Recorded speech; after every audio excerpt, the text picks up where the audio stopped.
thought it was okay. I could understand the reasons. They said there might be a man or a nervous child seeing this small piece of flesh that they weren't quite expecting. So I whispered and tiptoed with nervous discretion. But after 6 months of her life sat sitting on lids, sipping on milk, nostrils sniffing on piss, trying not to bang her head on toilet roll dispensers, I wonder whether these public loo feeds offend her. Because I am getting tired of discretion and being polite. As my baby's first sips are drowned, drenched in shite, I spent the first feeding months of her beautiful life feeling nervous and awkward and wanting everything right.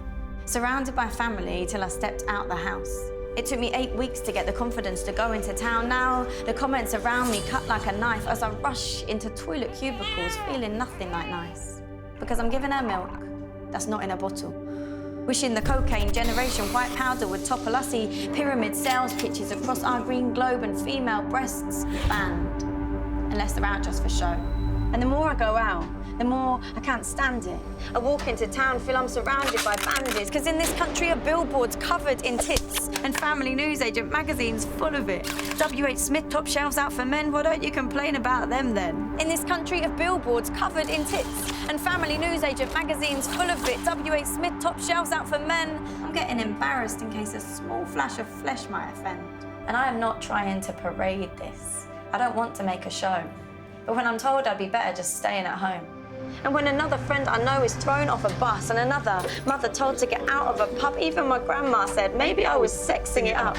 And I'm sure the milk makers love all this fuss, all the cussing and worry and looks of disgust as another mother turns from nipples to powder, ashamed or embarrassed by comments around her. And as I hold her head up and pull my cardi across and she sips on that liquor made by everyone's God, I think for God's sake Jesus drank it. So did Siddhartha, Muhammad and Moses and both of their fathers, Ganesh and Shiva and Brigid and Buddha. And I'm sure they weren't doing it sniffing on shit as their mothers sat embarrassed on cold toilet lids in a country of billboards covered in tits. In a country of low-cut tops, cleavage and skin, in a country of cloth bags and recycling bins. And as I desperately try to take all of this in, I hold her head up.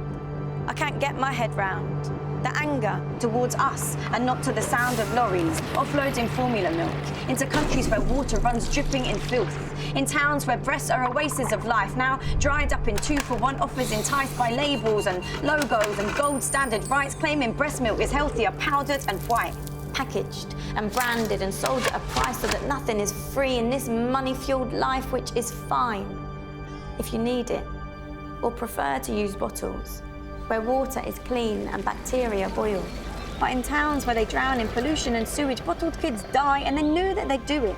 In towns where pennies are savoured like sweets, we are now paying for one thing that has always been free. In towns empty of hospital beds, babies die, diarrhoea-fueled that breast milk would end.